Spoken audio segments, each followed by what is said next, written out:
Seeing this message in your Google Ads account is definitely no fun, and especially if you are relying on Google Ads for sales and profits, this can be a massive problem.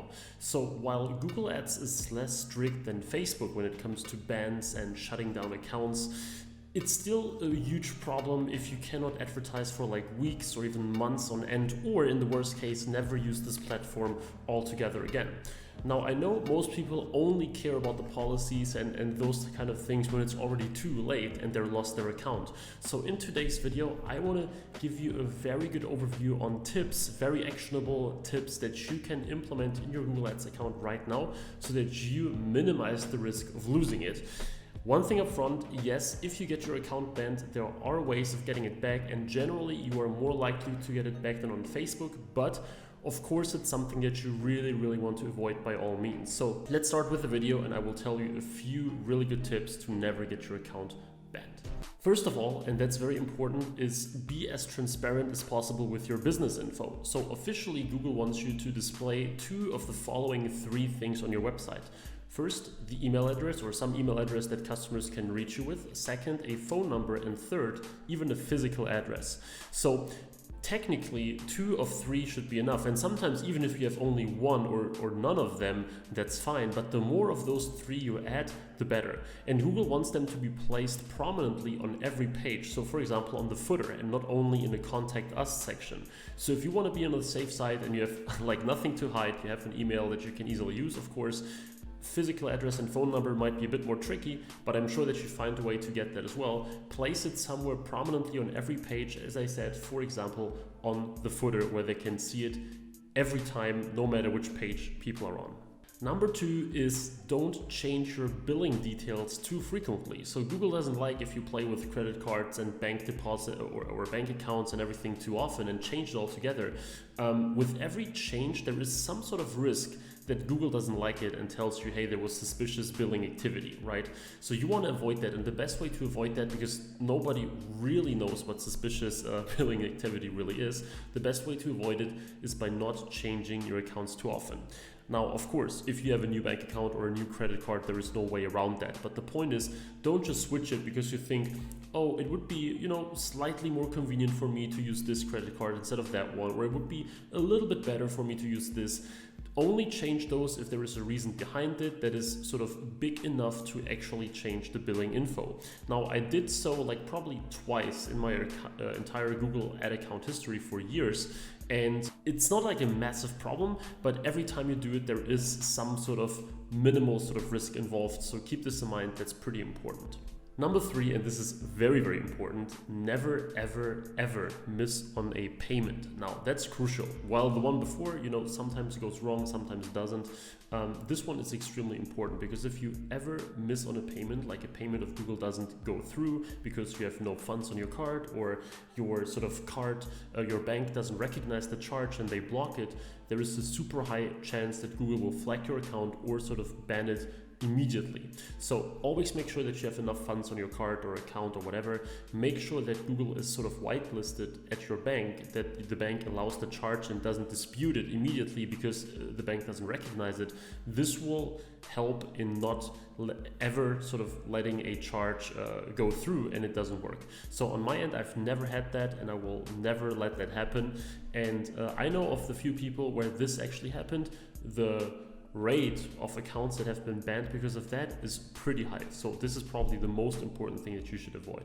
Number 4 is don't make drastic account changes from a lot of different IPs, right? So that also is suspicious behavior in the eyes of Google. If you, or also Facebook in this case, if you go ahead and change your billing addresses and all kind of stuff while you're moving around the country or somewhere, the more sort of unusual things happen in the account, the more likely Google is to flag it or ban it. So treat it very sensitively. Don't make those kind of changes too often. Don't change the owner of your account, of the account regularly, as well as, of course, billing details, bank, as we said, credit cards, etc. Generally, as rule of thumb, don't change any sort of billing or account details too often, and ideally don't sort of travel around all the time making those changes, because this will, in Google's eyes, mean, oh, there is something happening to the account, and at the same time sort of the location changed and something is going on, there must be something fishy.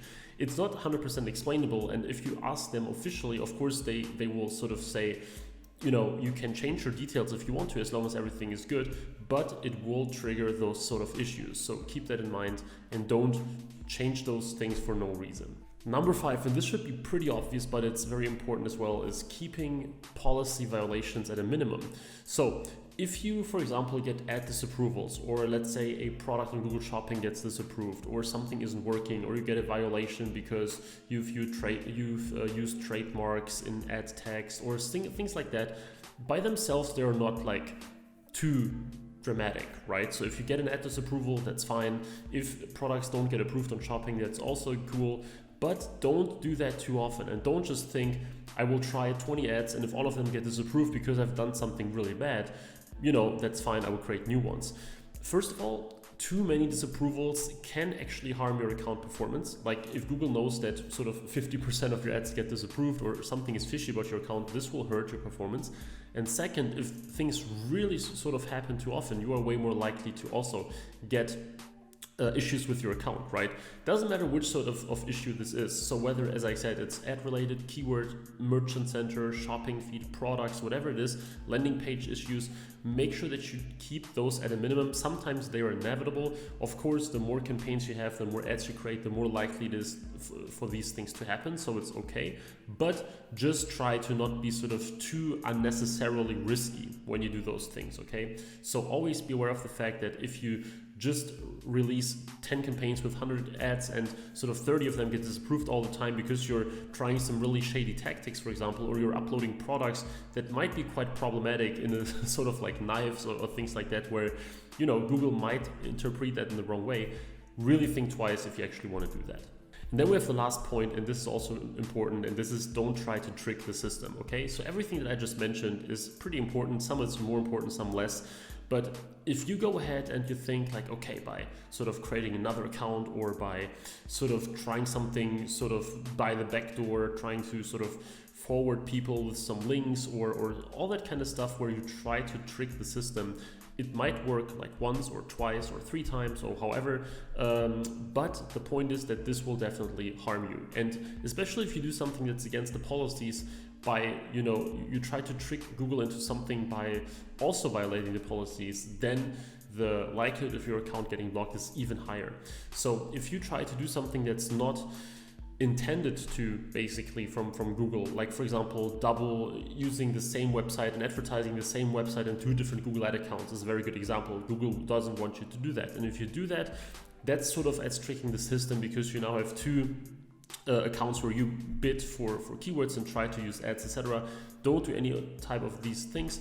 Don't try to trick them. Always play by the rules. And this should be self-explanatory, but it's nonetheless extremely important. So with these points, of course, there is still a remaining risk. Like you cannot really sort of secure yourself 100%. In my case, for example, I have around 40 or 50 businesses linked to my Google Manager account, and very, very few of them get suspended, right? Like probably in total out of all my clients, I had 5 account suspensions or something over the past years. My own hasn't been suspended ever so far, but it still happens. And even if you do everything very well, it can happen. But by sort of abiding to all these rules that I just mentioned, you really, really minimize the chance of this to happen. So try to resolve things quickly, try to always be responsive when they have issues with your account and be open to their suggestions, etc. And this is how I can tell you the chance of you getting issues with your account will be very, very low. So if you enjoyed this, if this was helpful for you, and if you want to learn more about performance marketing, e-commerce, Google Ads, dropshipping, and things of that nature, make sure to subscribe and like this video for more stuff like this. If you want to talk to me personally on how I can help you grow your sales to a whole new level, whether it's 5, 6, or even 7 figures, make sure to check the link in the description for a free personal one-on-one call with me. So now with this being said, I hope you have a lot of success in your business, stay healthy and safe, and I look forward to see you in the next video as well. Bye-bye.